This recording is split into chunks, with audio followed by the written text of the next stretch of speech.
Tunggu ya sebentar ya, kita mulai 8.30.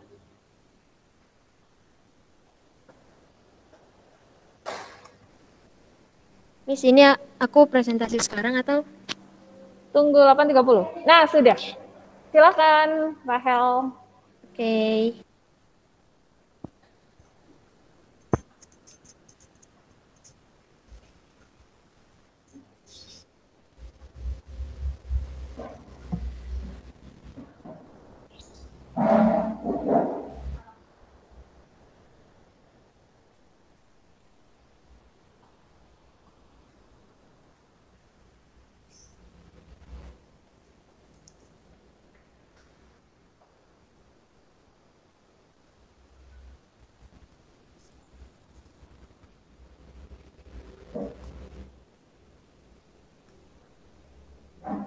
Sudah bisa dimulai, Miss.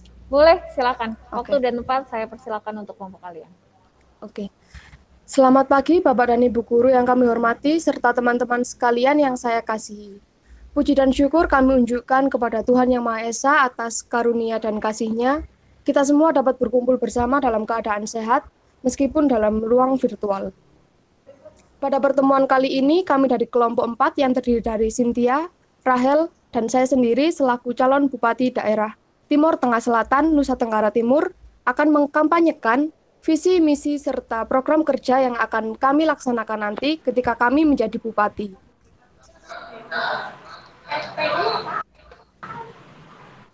Sebagai calon Bupati Timur Tengah Selatan, kami tentu telah mengkaji berbagai masalah yang selama ini dihadapi oleh masyarakat TTS. Berdasarkan hasil kajian kami menemukan beberapa permasalahan. Di antaranya, TTS memiliki jumlah sumber daya manusia yang banyak, tetapi kurang terlatih. TTS memiliki potensi menjadi daerah wisata, tetapi tidak dikelola dengan baik. Pembangunan di TTS yang tidak merata, pelayanan di bidang kesehatan yang kurang baik, serta sumber daya alam di TTS yang tidak dimanfaatkan sepenuhnya. Dengan adanya permasalahan ini, membawa kami bertekad mengubah TTS menjadi daerah yang lebih maju, sesuai dengan visi dan misi kami, yaitu menciptakan daerah modern, berdaya saing tinggi, dan menjunjung tinggi asas persatuan yang didukung dengan perkembangan teknologi. Dan misi kami, yaitu mengembangkan sumber daya manusia yang kompeten, produktif, berkualitas dan berdaya saing tinggi, membangun pelayanan di bidang kesehatan yang terjangkau, merata dan berkualitas, meratakan pembangunan infrastruktur yang mendukung pengembangan daerah, mengembangkan dan memperkenalkan destinasi wisata dan budaya dengan memanfaatkan teknologi, membangun teknologi pembangkit listrik dengan memanfaatkan sumber daya alam yang ada, dan menciptakan rasa persatuan dan kesatuan antar masyarakat di tengah keberagaman yang ada di daerah. Tentu, untuk mencapai misi kami telah membuat beberapa program kerja nyata yang akan kami hadirkan di TTS sebagai solusi berbagai permasalahan yang ada di kota maupun di desa, sehingga setiap warga TTS dapat hidup dengan nyaman, modern, memiliki kualitas hidup, serta berdaya saing tinggi. Berikut ini adalah beberapa program kerja kami. Yang pertama, membuat pelatihan untuk meningkatkan kualitas sumber daya manusia. Untuk kemajuan sebuah perusahaan, tentunya dibutuhkan sumber daya manusia yang berkualitas. Melalui program ini, kami ingin memberikan pelatihan untuk meningkatkan kualitas berupa keterampilan dan keahlian sumber daya manusia yang ada di TTS, dengan tujuan agar masyarakat yang mengikuti pelatihan dapat memajukan perusahaan yang dibentuk oleh pemerintah ataupun yang mereka bangun sendiri. Program pelatihan ini akan menggunakan metode offline maupun online. Pada metode offline, pelatihan akan dilakukan secara langsung, di mana kami akan mengirim tim khusus yang nantinya bertugas untuk memberi pelatihan. Sedangkan pada metode online, kami akan menyiapkan aplikasi training virtual yang dapat menyediakan ruang diskusi dan materi pada setiap karyawan seperti Jojo Times dan Liner HR.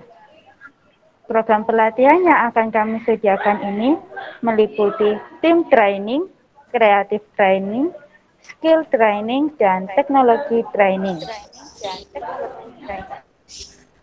Untuk program kerja kami selanjutnya yaitu mengontrol kerja dari para tenaga medis di setiap daerah. Untuk mengetahui bagaimana jalannya pelayanan kesehatan di setiap daerah, pemerintah harus melakukan kontrol.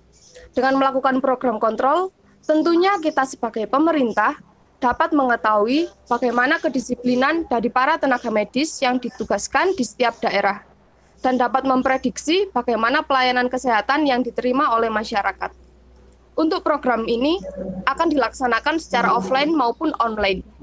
Untuk program offline, pemerintah bisa meminta bantuan dari Dinas Kesehatan untuk turun langsung ke lapangan kerja untuk melihat bagaimana proses pelayanan tenaga medis terhadap masyarakat secara langsung. Untuk kontrol offline ini akan dilakukan sebulan sekali. Sedangkan untuk program kerja online, kami bisa memakai aplikasi pengontrol kerja karyawan seperti Absenku Profesional atau Dokudemo Kerja. Untuk program ini dapat dilakukan secara rutin.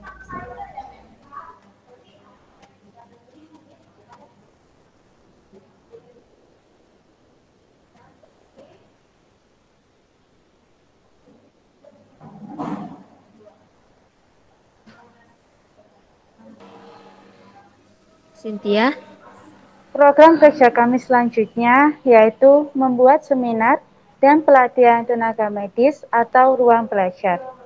Dengan menjamin kualitas dari para tenaga medis, tentu saja akan memberi dampak yang baik untuk masyarakat. Tenaga medis yang berkualitas dapat melayani masyarakat dengan lebih baik. Program seminar, pelatihan tenaga medis, maupun pembelajaran bagi para tenaga medis sangatlah berguna untuk meningkatkan kualitas dan kinerja dari para tenaga medis. Program seminar ini akan dilakukan seperti seminar pada umumnya dan akan dilaksanakan sebulan sekali. Selain itu, manfaat dari seminar ini yaitu untuk memperdalam ilmu dan menyampaikan pendapat secara lisan dan sebagai wadah untuk mengidentifikasi masalah dan mencari cara dari pemecahan masalah tersebut. Kemudian, untuk program pelatihan dan pembelajaran tenaga medis, kami akan menggunakan aplikasi e-learning. Manfaat dari pelatihan tenaga medis ini untuk meningkatkan kinerja atau skill dari para tenaga medis.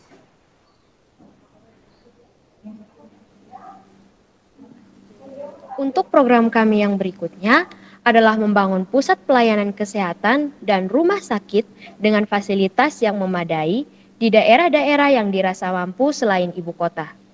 Pada daerah TTS, pembangunan pusat pelayanan kesehatan dan rumah sakit dianggap penting karena banyak daerah yang masih kekurangan pusat pelayanan kesehatan, sehingga masyarakat kesulitan untuk mendapatkan akses pengobatan karena jarak tempuh yang terbilang cukup jauh. Dengan membangun pusat pelayanan kesehatan dan juga rumah sakit dengan fasilitas yang memadai, tentu saja akan sangat membantu masyarakat dalam melakukan pengobatan. Untuk pelaksanaan program ini, kami akan melakukan survei untuk melihat tempat yang strategis agar dapat meminimalisir jarak tempuh masyarakat. Untuk survei lapangan, kami akan menggunakan aplikasi gabungan antara GPS dan form survei, yaitu Geodata Collect. Pada rumah sakit yang akan kami bangun, kami juga menyediakan beberapa fasilitas pendukung, di antaranya robot kesehatan yang akan membantu tugas pelayanan kesehatan di rumah sakit, seperti mengangkat pasien atau mencatat hasil check-up pasien. Berikutnya, teknologi analitik seperti EcoStruxure Schneider Electric yang akan membantu manajemen rumah sakit untuk meningkatkan kinerja keandalan listrik. Berikutnya, aplikasi Clinical Environment Optimization yang akan membantu rumah sakit untuk menghemat energi dan meningkatkan kenyamanan pasien. Serta yang terakhir, teknologi Smart Room, di mana pasien dapat mengatur sendiri kondisi ruangan kamar yang diinginkan, seperti suhu kamar, tirai, mencari program hiburan, atau meredupkan lampu menggunakan aplikasi seluler. Program kerja kami selanjutnya yaitu kami akan melakukan program pembangunan secara berurutan.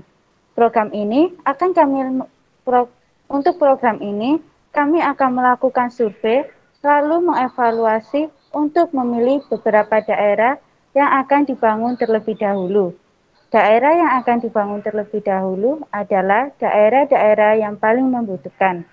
Pembangunan yang akan kami lakukan ini dapat berupa sekolah, pusat pelayanan kesehatan, dan jalan atau jembatan yang akan dihubungkan antar daerah. Selain itu, kami juga akan membangun pusat pembelanjaan pada daerah-daerah yang dirasa mampu.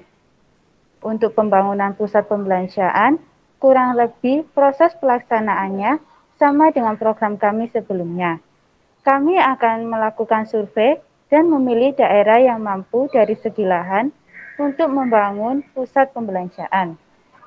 Pembangunan pusat pembelanjaan ini dapat berupa mal, pasar, ataupun supermarket. Sedangkan untuk pembangunan mal akan diprioritaskan di daerah ibu kota.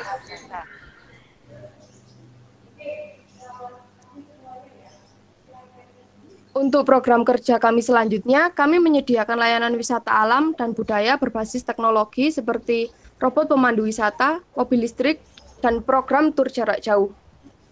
Yang pertama, robot pemandu wisata. Kami memakai sistem suara dan peta. Dan robot ini diprogram untuk memberi informasi tentang hal apa yang sedang dilihat di tempat wisata. Informasi yang diberikan dapat berupa nama tempat, ciri khas tempat tersebut, hewan asli, habitat alami, kuliner, dan lain-lain. Selanjutnya ada tur jarak jauh. Para traveler dapat berkeliling secara virtual ke berbagai destinasi wisata favorit di Timur Tengah Selatan. Dalam virtual tour ini, para tour guide akan berkeliling di sekitar objek wisata dan perjalanannya akan disiarkan secara live streaming melalui video conference. Untuk tur jarak jauh ini kami memakai teknologi AR dan VR. Teknologi AR dan VR ini bisa digunakan pada smartphone, tablet, dan lainnya.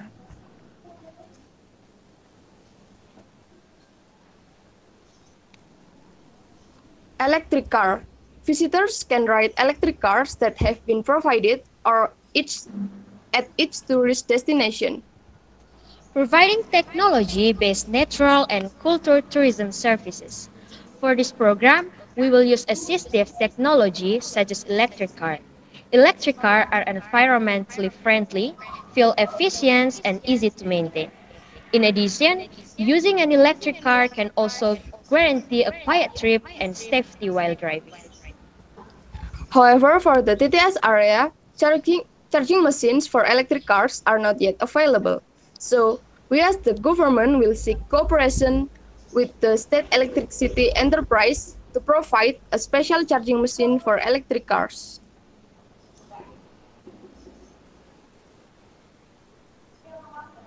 Selanjutnya, membangun taman hiburan berbasis teknologi yang menyenangkan dengan konten edukasi. Untuk lebih meningkatkan daya tarik wisatawan, pemerintah bisa membangun museum berbasis teknologi. Teknologi yang digunakan antara lain AR, VR, dan hologram. Teknologi ini bisa menampilkan visualisasi 3 dimensi untuk menjelaskan dokumenter sejarah, menampilkan sejarah kota Timur Tengah Selatan dengan grafik dan infografis yang menarik serta canggih. Program kerja kami berikutnya adalah membuat event budaya. Daerah TTS memiliki tingkat keragaman suku yang lumayan banyak. Untuk menghindari terjadinya perpecahan, maka dibutuhkan dorongan untuk saling mengenal antar suku. Maka dari itu, kami membuat program ini untuk menciptakan rasa persatuan, saling menghargai, dan toleransi antar suku yang ada di daerah TTS. Dalam event budaya ini, akan terdapat pameran, pentas seni, dan juga permainan. Dan event budaya ini akan dilaksanakan setahun sekali.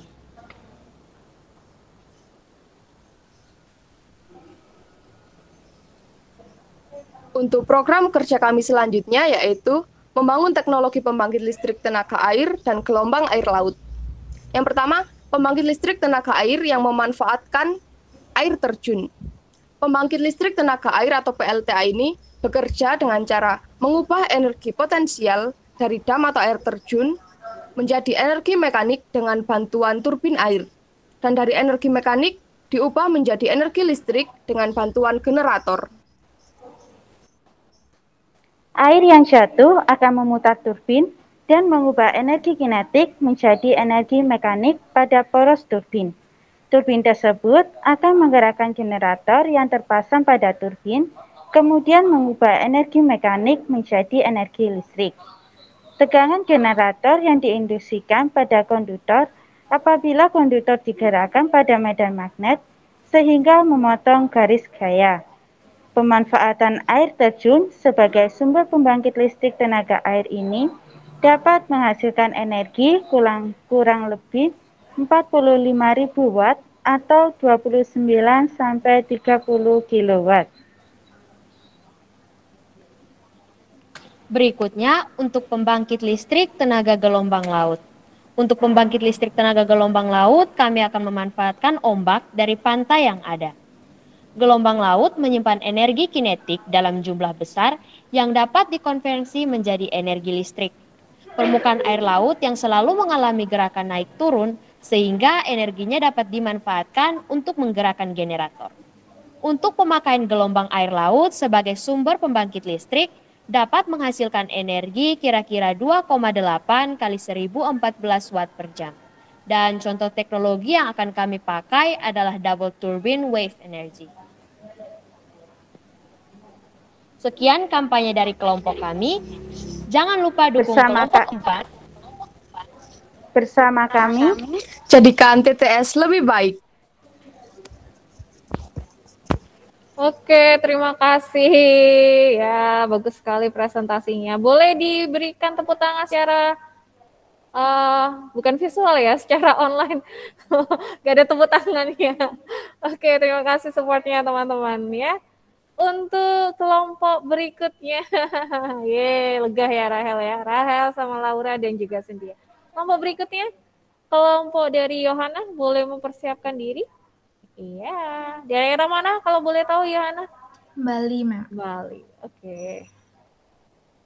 Ini saya langsung putar aja ya, Ma'am. Boleh, silakan.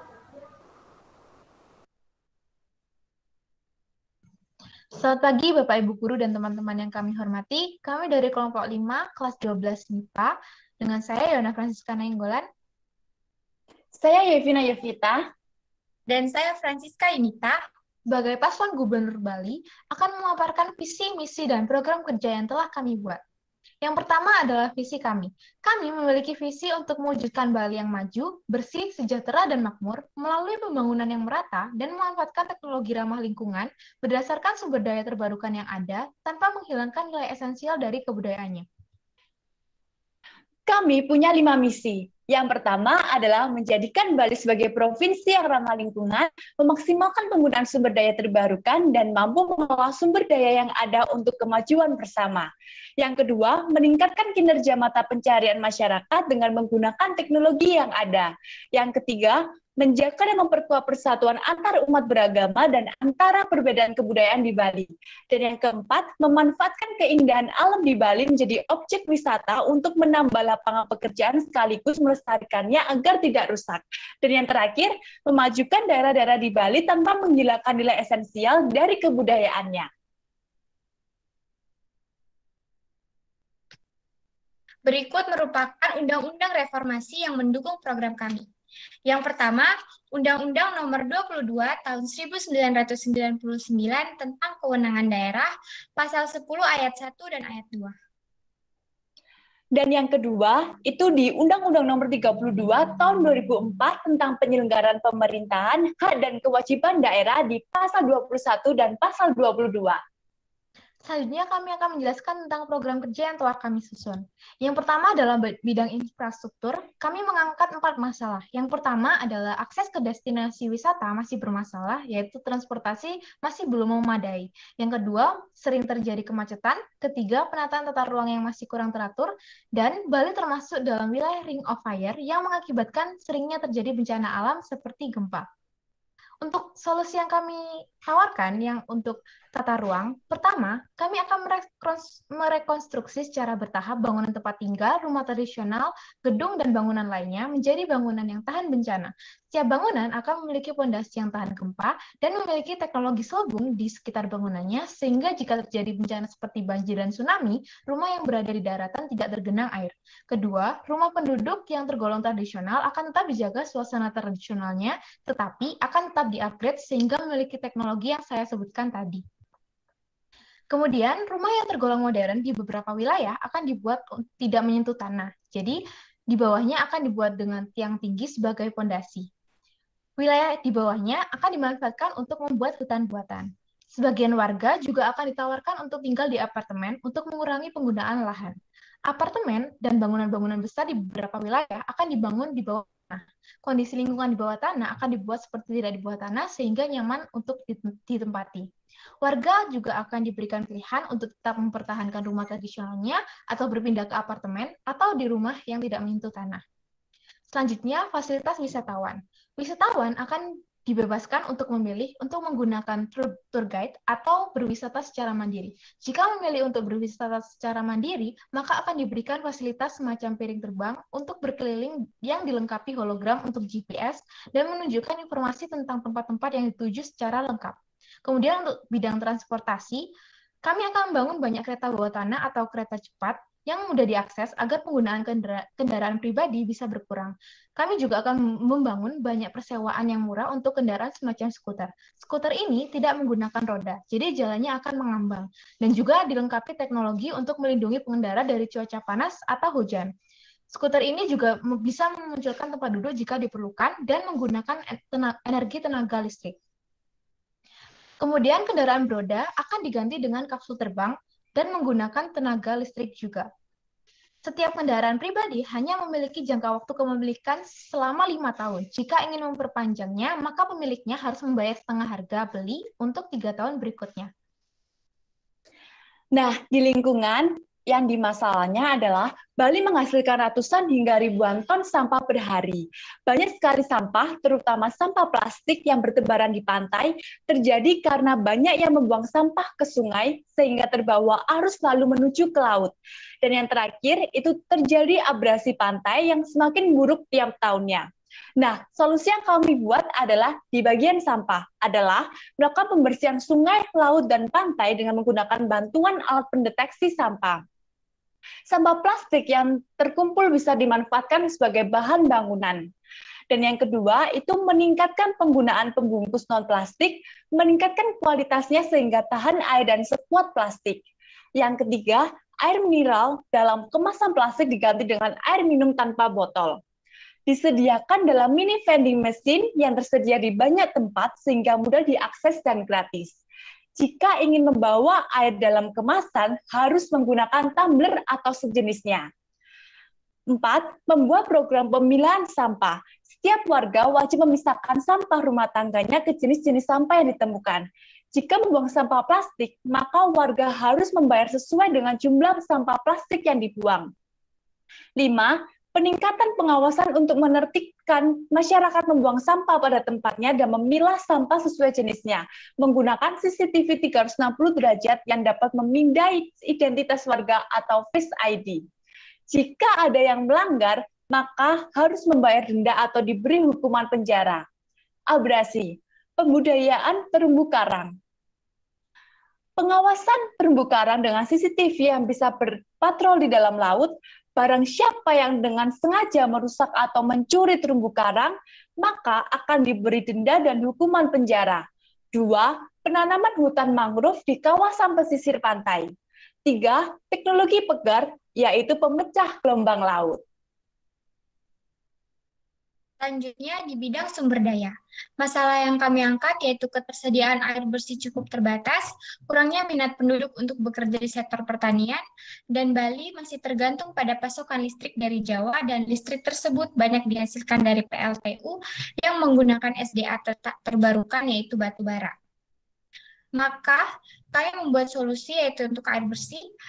Pertama, membangun waduk untuk menampung air hujan yang kemudian difilter agar bisa menghasilkan air bersih.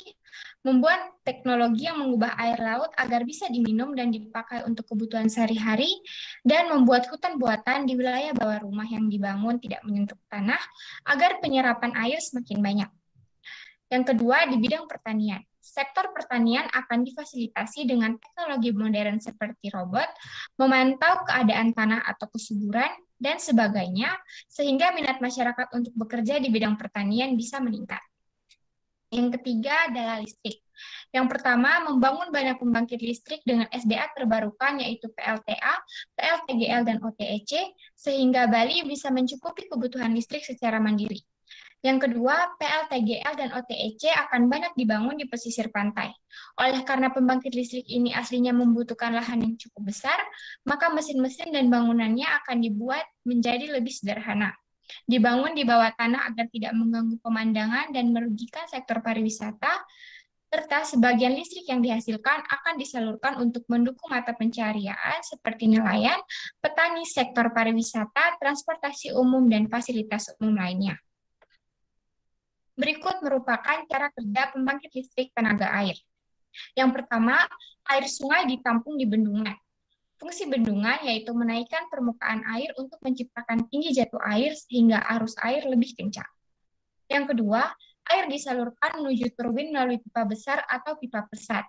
Dalam pipanya, tekanan air akan menjadi naik. Yang ketiga, air yang masuk ke turbin akan memutar sudut-sudut dari turbin sehingga turbinnya berputar. Turbin ini berfungsi untuk mengubah energi potensial menjadi energi mekanik. Yang keempat, perputaran turbin dihubungkan ke generator. Dan yang terakhir, generator yang terhubung dengan turbin memanfaatkan perputaran turbin untuk memutar kumparan magnet dalam generator. Di pembangkit listrik tenaga gelombang laut atau PLTGL, yang pertama, tabung besi yang berisi udara yang berada di permukaan laut akan bergerak naik turun yang disebabkan oleh gerakan ombak laut. Gerakan naik turun yang dihasilkan akan memompa pompa hidrolik. Dua, pompa hidrolik bekerja berdasarkan gaya tekan yang dimanfaatkan fluida cair untuk menghasilkan energi kinetik. Yang ketiga, pompa hidrolik ini menghasilkan sebuah tekanan sehingga menyebabkan terjadinya perubahan atau pemindahan gaya lebih besar dari kondisi awal. Fluida yang dinaikkan tekanannya oleh pembangkit tekanan gelombang air laut diteruskan ke turbin melalui pipa saluran sehingga turbin bisa berputar. Dan yang terakhir, generator yang dihubungkan ke turbin akan mengubah energi kinetik menjadi energi listrik. Selanjutnya, untuk Ocean Thermal Energy Conversion, yang pertama, air hangat yang berada di permukaan air laut dengan suhu kurang lebih 25 derajat Celcius ditarik melalui warm water inlet riser menggunakan pompa. Selanjutnya, air hangat tersebut dimasukkan ke evaporator untuk menguapkan senyawa yang mudah menguap, yaitu senyawa amonia atau NH3 menggunakan air tadi. Setelah air hangat tersebut digunakan untuk menguapkan senyawa tadi, air tersebut dikeluarkan kembali ke lautan melalui warm water outlet riser. Setelah amonia diuapkan, akan menjadi perubahan tekanan yang semakin tinggi, yang menyebabkan gas amonia berpindah ke tekanan yang lebih rendah, yaitu ke ruang turbin. Perpindahan tersebut dapat memutar turbin yang kemudian putaran turbin tersebut diproses oleh generator untuk mengubahnya menjadi energi listrik. Uap tersebut kemudian bergerak menuju kondenser yang berfungsi untuk mengembungkan gas amonia tadi menjadi bentuk cair kembali. Pengembunan ini memanfaatkan air dari laut dalam yang bersuhu kurang lebih 5 derajat Celcius sebagai pendingin. Air ini diambil dengan menggunakan pompa dan dialirkan melalui cold water inlet riser menuju kondenser. Oleh karena penurunan suhu, maka gas amonia tadi berubah wujud menjadi fluida dan dialirkan kembali menuju evaporator dengan menggunakan bantuan pompa. Setelah digunakan untuk mendinginkan gas amonia, air laut dalam tersebut dikeluarkan melalui cold water outlet riser menuju kembali ke laut. Selanjutnya, untuk prinsip kerja generator. Yang pertama, turbin yang berputar dihubungkan ke generator. Di dalam generator, penghantar atau kawat berputar pada daerah yang bermedan magnet oleh karena turbin yang terhubung. Perputaran penghantar tersebut mengakibatkan adanya perpotongan garis gaya magnet atau mengakibatkan perubahan flux magnetik. Yang keempat, perpotongan tersebut akan menghasilkan gaya listrik pada kawat. Berdasarkan rumus Kegel induksi akibat perubahan sudut, yaitu sebagai berikut, semakin besar nilai kecepatan sudutnya, maka tegangan induksi yang dihasilkan akan semakin besar juga, sehingga listrik yang dihasilkan juga akan semakin besar. Kemudian semakin besar perubahan suhu akibat gerakan kinetik pada turbin, maka tegangan induksi yang dihasilkan akan semakin besar juga. Di prinsip kerja trafo, yang pertama, trafo terdiri dari dua lilitan kumparan kawat, yaitu kumparan primer dan sekunder, yang dililitkan pada sebuah kumpulan lempengan-lempengan besi tipis yang disebut inti besi atau core. Dua, kumparan primer yang terus dialiri arus AC menimbulkan medan magnet di sekitarnya. Semakin besar arus listriknya, maka medan magnet semakin besar. Yang ketiga, fluktuasi medan magnet tersebut akan menginduksi KGL dalam kumparan sekunder. Yang keempat, D dari kumparan primer dilimpahkan ke kumparan sekunder. Yang kelima, dalam trafo ini terjadi perubahan tegangan listrik, yaitu step down dan step up. Nah, di step down itu menurunkan tegangan listrik sehingga bisa sesuai dengan kebutuhan perangkat elektronik. Nah, yang di step up itu untuk menaikkan tegangan listrik agar bisa mendistribusikan listrik ke lokasi yang jauh. Hal ini menyebabkan penyaluran arus listrik lebih efisien. Selanjutnya di bidang kebudayaan dan agama. Sesajen merupakan salah satu kebudayaan atau tradisi masyarakat Bali. Biasanya sesajen ini ditaruh di berbagai tempat. Namun, ada banyak wisatawan atau orang yang tidak mengerti sehingga menginjak sesajen tersebut. Maka solusi dari kami yaitu untuk sesajen, masyarakat akan diberi fasilitas untuk sesajen berupa chip yang bisa mendeteksi orang yang mendekati sesajen tersebut dan akan memunculkan hologram yang menampilkan peringatan dan penjelasan tentang sesajen agar tidak diinjak sembarangan. Yang kedua adalah festival kebudayaan. Festival kebudayaan yang berkonsep modern tetapi tetap menunjukkan ciri khas atau ketradisionalannya, menggunakan teknologi hologram sebagai promosi festival. Hologram ini akan tertampil di jalanan, taman, bandara, dermaga, atau tempat umum lainnya yang menunjukkan preview dari konsep festival kebudayaan yang akan diadakan secara 3D. Technological development hugely affect various aspects of life. For this reason, we have created many programs that use various modern technologies that can improve the welfare of the Balinese people. The program that we arrange will make Bali more advanced and modern and various aspects of life without losing its essential value. But at first, some communities may have difficulty adapting to apply technology. There may be communities in some areas that refuse our technology development programs. However, we believe that our program will improve the lives of the Balinese people. Even though it will be difficult at first, we are sure that people will get used to the changes as time goes by. Bersama kami, bawa Bali menuju provinsi yang maju, bersih, makmur, dan sejahtera. Traditional in culture, modern in technology. Dukung kami menjadi pemimpin yang siap berjuang untuk rakyat. Matur suksma. Terima kasih atas kampanyenya. Beri applause dulu dong. Nggak bisa applause ya. Beri unjuk tangan dulu. Kita beri support kepada kelompok 5 yang sudah tampil. Aduh, program-programnya canggih ya. Paling sampai harus melihat dulu, memahami programnya. Terima kasih banyak untuk Yohana, Yevina, dan juga Yunita Siska ya untuk presentasinya. Sekarang kelompoknya dari Santi, Nadia, dan Sela boleh dipersiapkan dulu. Presentasinya dari siapa yang mau menampilkan? Nadia, Mem. Nadia. Oke, waktu dan tempat Mem Alim persilakan. Silakan, Nak.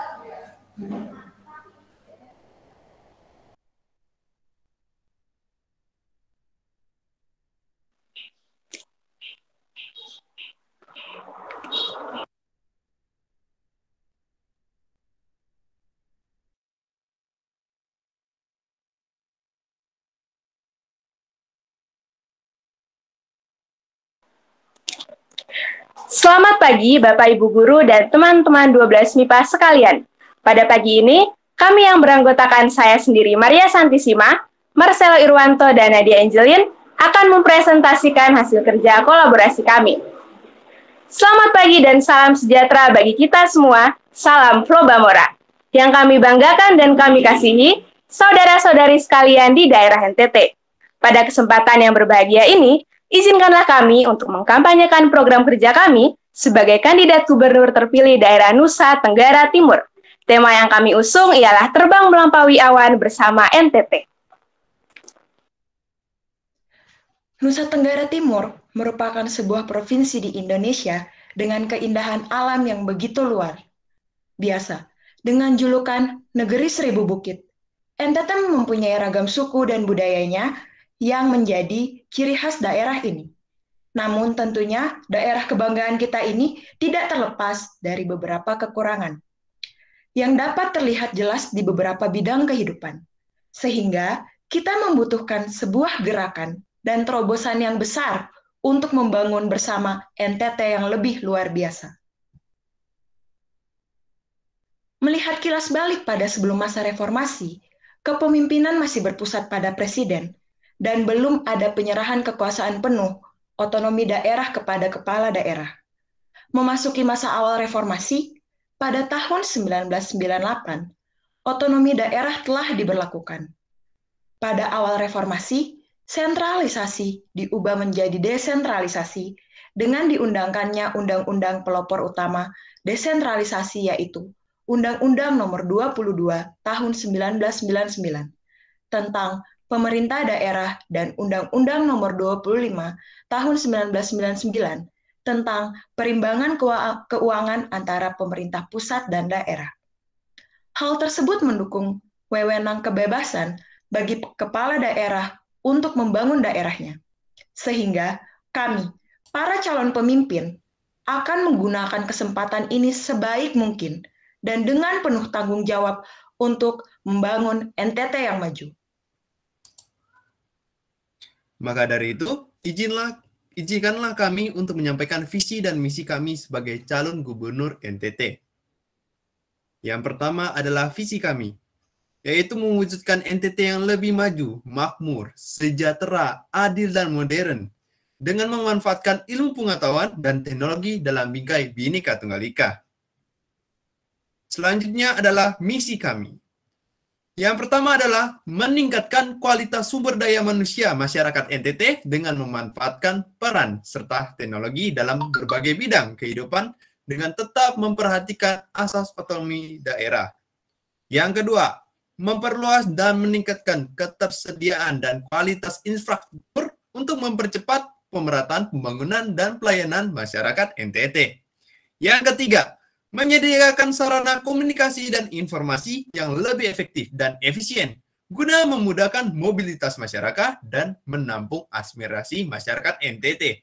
Yang keempat, meningkatkan pemerataan teknologi dalam bidang pendidikan dan juga kesehatan guna mencerdaskan dan meningkatkan mutu kesehatan di NTT.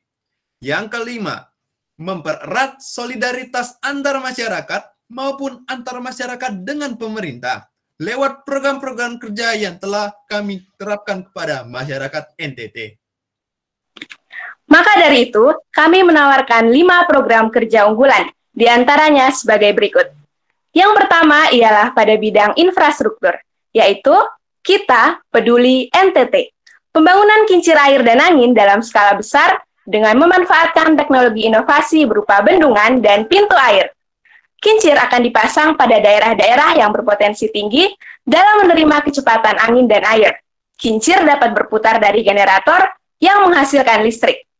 Proses kerja dari generator ialah pertama-tama air atau angin mengalir dan laju akan memutar turbin atau kincir. Lalu dari turbin tersebut dihubungkan dengan kumparan yang terdapat di dalam medan magnet. Ketika turbin berputar, kumparan juga akan otomatis berputar yang selanjutnya menimbulkan perubahan theta atau luas penampangnya. Apabila theta berubah nilainya, maka otomatis nilai flux magnetik akan berubah pula. Flux yang berubah ini yang akan menghasilkan terjadinya GGL induksi, kemudian akan menghasilkan arus listrik. Inilah prinsip kerja dari induksi elektromagnetik dengan penerapan rumus flux magnetik dan GGL induksi. Listrik yang dihasilkan ini akan dimanfaatkan oleh masyarakat setempat. Dengan tidak memungut biaya, masyarakat NTT bisa mengakses penyaluran ketersediaan listrik dengan bebas. Yang kedua, pada bidang kesehatan, solusi program yang kami tawarkan ialah Yang pertama ada Medical by Max, yaitu robot pelayanan kesehatan di rumah sakit untuk mendampingi pasien 24 jam dalam melayani setiap kebutuhan pasien. Robot akan beroperasi seperti mendeteksi masalah kesehatan, memberi takaran resep, dan mengantar obat atau makanan. Yang kedua ada Happy for Healthy, yaitu sistem artificial intelligence yang dipasang di setiap toilet rumah masyarakat untuk mendeteksi kondisi kesehatan manusia yang dicek melalui kualitas urin, sehingga dapat mendeteksi permasalahan pada metabolisme tubuh. Kami juga menyediakan gelang kesehatan sebagai media pendukung untuk mendeteksi masalah kesehatan yang terdeteksi dari denyut nadi, suhu tubuh, jumlah keringat, dan frekuensi tidur. Yang ketiga adalah pada bidang pendidikan. Kami menyediakan program yang bernama CLH atau Clever Listen Hologram, yaitu pemanfaatan teknologi hologram 3D untuk pendukung pembelajaran sehingga lebih interaktif dan juga efektif. Sistem kerja dari hologram ini akan dimunculkan melalui komputer yang sudah dimodifikasi khusus. Hologram bertindak sebagai gudang informasi optik yang akan membentuk suatu gambar, pemandangan, atau adegan. Guru akan membimbing siswanya sehingga siswa akan mudah mengerti dengan konsep pembelajaran tersebut. Pemanfaatan hologram sebagai media utama pembelajaran dapat membantu meningkatkan kualitas berpikir siswa agar lebih kritis dan juga inovatif. Yang keempat ialah pada bidang komunikasi dan informasi, yaitu Zenius Card for Better NTT, yaitu kartu pintar dengan jaringan 5G untuk memudahkan mobilitas masyarakat NTT. Kartu ini digunakan untuk memudahkan penggunaan berbagai macam fasilitas umum. Kartu ini berisi segala informasi penting pemilik yang hanya bisa dibuka dengan menggunakan sidik jari. Dengan jaringan 5G di segala situasi dan kondisi, serta tingkat keamanan 99% yang memanfaatkan artificial intelligence, kartu ini dapat diakses seumur hidup. Adapun alternatif lain yang kami tawarkan berupa gelang elektronik sebagai media pendukung kartu pintar ini dengan fungsi dan sistem pemakaian yang sama. Yang berikut pada bidang sosial dan budaya, kami menawarkan program Aku Wajah for NTT, yaitu sosialisasi penguatan nilai wawasan keanekaragaman semangat Pancasila. Sosialisasi penguatan ini bertujuan untuk mempererat hubungan antar masyarakat setempat yang diadakan mulai dari lingkup terkecil. Yang ditekankan dalam bidang iptek ialah bagaimana kegiatan dalam ragam sosialisasi tersebut inovatif, seperti kegiatan gotong royong, festival budaya baik online maupun offline, bakti sosial, lomba-lomba, dialog empat mata, webinar, dan acara motivasi. Aspek kemajuan teknologi dan budaya tradisional digabungkan untuk berkolaborasi bersama. Di sini, yang kami tekankan ialah bagaimana penerapan nilai solidaritas Pancasila dalam masyarakat.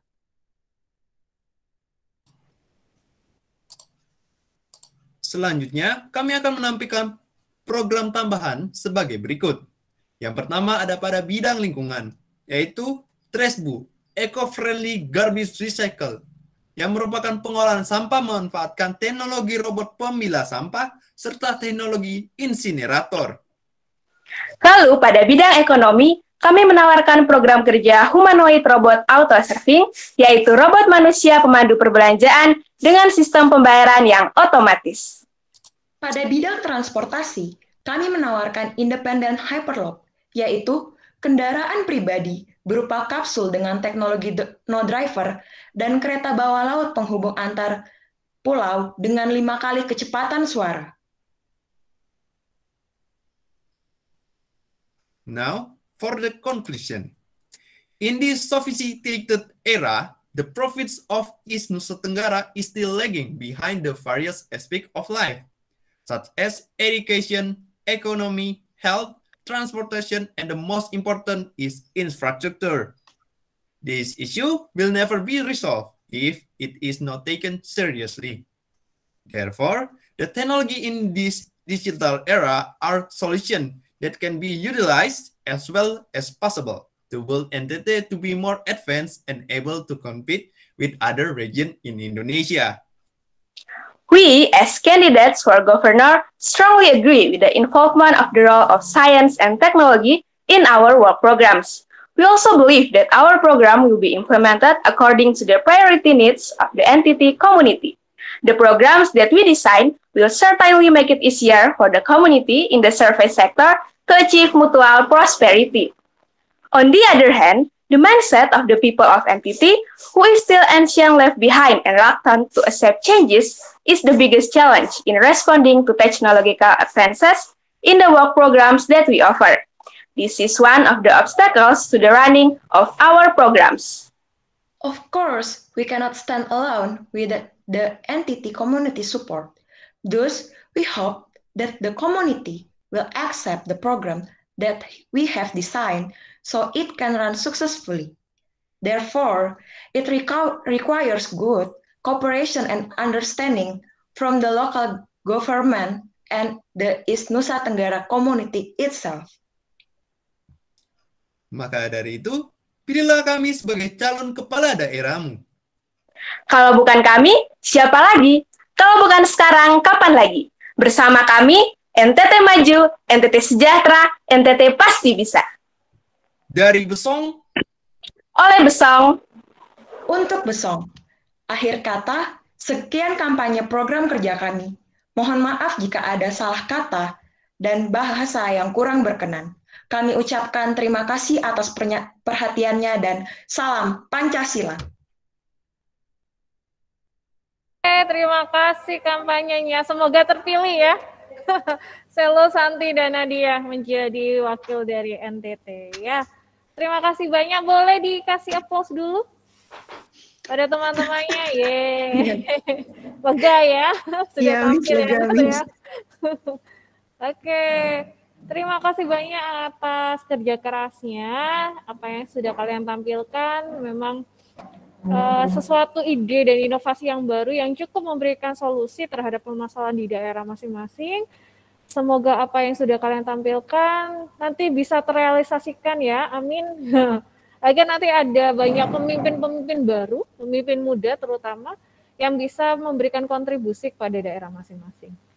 Ya, itu dulu. Oh ya, mungkin ada tambahan-tambahan ya. Keseluruhan semuanya bagus, effortnya bagus, ada yang program kerjanya memang terperinci, ada penyampaiannya memang jelas, tapi rata-rata apa yang sudah kalian tampilkan sudah cukup baik, ya, you did a great job, dan semoga ini nantinya bisa menjadikan pengalaman baru ya nak ya. Jadi nanti kalau kalian ada di forum lagi, di forum lebih besar, masuk universitas dan sebagainya, kalian terbiasa untuk berbicara atau berpresentasi di depan banyak orang. Ya, terima kasih banyak untuk 12 MIPA dan juga para audiens yang sudah bergabung mendengarkan pemaparan dari calon-calon pemimpin muda dari Koryesu. Amin. Semoga nanti ada dari salah satu dari kita yang bisa memimpin daerah masing-masing. Oke, sebelum saya akhiri meet-nya, boleh dong dinyalakan kameranya nak, biar jadi apa itu namanya, dokumentasi lah. Ya, saya recordnya saya hentikan sampai di sini. Ya, boleh dinyalakan sebentar biar bisa didokumentasikan.